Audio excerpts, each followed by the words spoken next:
అనంతపురం వెళ్దాం. అనంతపురం నుండి మా ప్రతినిధి నరేష్ వివరాలతో సిద్ధంగా ఉన్నారు. నరేష్, ఏజెంట్స్ అండ్ కౌంటింగ్ సిబ్బంది మొత్తం అందరూ చేరుకున్నారా సెంటర్స్ కు? రైట్ నౌ ఇప్పుడు మీరు ఎక్కడున్నారు?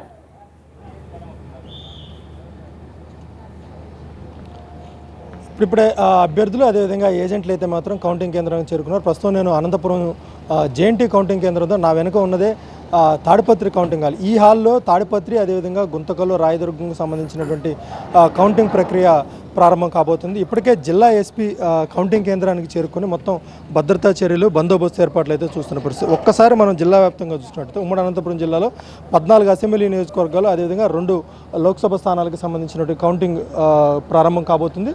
ఇటు అనంతపురం జిల్లాకు సంబంధించి 8 అసెంబ్లీ నియోజకవర్గాలు అదే 1 లోక్సభ స్థానానికి సంబంధించి జేఎన్టీ కౌంటింగ్ హాల్లో ఏర్పాట్లు చేస్తే అటు సత్యసాయి జిల్లాకు సంబంధించినటువంటి హిందూపురం పార్లమెంటు అదేవిధంగా పుట్టపర్తి ధర్మవరం వచ్చేసేమో లేపాక్షిలో ఉన్నటువంటి బిఆర్ అంబేద్కర్ గురుకుల పాఠశాల అదేవిధంగా బిట్స్ కాలేజీలో మిగిలినటువంటి 4 అంటే కదిరి, పెనుగొండ, మడకసిర, హిందూపురంకు సంబంధించినటువంటి కౌంటింగ్ కేంద్రాలు ఏర్పాటు చేయడం జరిగింది. అయితే అనంతపురం జిల్లాలో ముందుగా ఏదైతే ఉరవకొండ నియోజకవర్గానికి సంబంధించిన ఫలితం మొదటగా వస్తుందని చెప్పేసి అధికారులు చెప్పారు. ఎందుకంటే ఎన్నికల కమిషన్కు స్పెషల్ రిక్వెస్ట్ నేపథ్యంలో అన్ని నియోజకవర్గాలకు 14 టేబుళ్ళు ఏర్పాటు చేస్తే ఉరవకొండ నియోజకవర్గానికి సంబంధించి 18 టేబుళ్ళు ఏర్పాటు చేసి కౌంటింగ్ ప్రారంభించబోతున్నారు. కాబట్టి మధ్యాహ్నం 1 గంట 2 కల్లా ఖచ్చితంగా ఉరవకొండ నియోజకవర్గానికి సంబంధించిన ఫలితం వెలువడే అవకాశం కనిపిస్తుంది. అదేవిధంగా అనంతపురం అర్బన్ నియోజకవర్గానికి సంబంధించిన ఫలితం అందరికంటే ఆఖరిలో వస్తున్నట్టు కూడా అధికారులు చెప్పిన పరిస్థితి. ముఖ్యంగా ఒక్కసారి జేఎన్టీ కౌంటింగ్ కేంద్రం చుట్టుపక్కలంతా కూడా పోలీసుల వలయం అదేవిధంగా నిఘా నీడలో ఉంది. ఎందుకంటే తాడిపత్రి అల్లర్లు ఏదైతే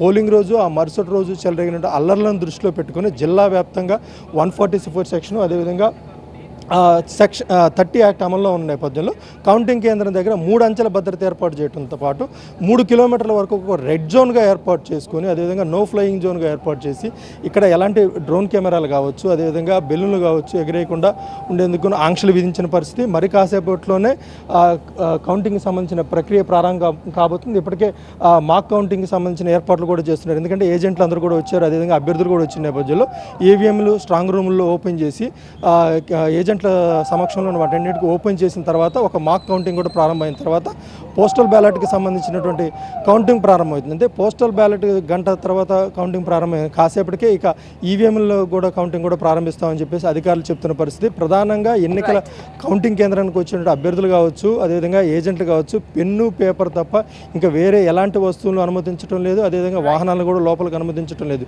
ముఖ్యంగా ఇక్కడ కౌంటింగ్ జరుగుతుంటే సమస్యాత్మకమైనటువంటి ప్రాంతాల్లో ఎక్కడైతే తాడిపత్రి అదేవిధంగా మిగిలిన సమస్యాత్మక గ్రామాలు ఉంటాయి అక్కడ కూడా డ్రోన్ కెమెరాలతో ప్రత్యేకంగా ఈసారి పోలీసులు పెట్రోలింగ్ కూడా నిర్వహిస్తున్న పరిస్థితి.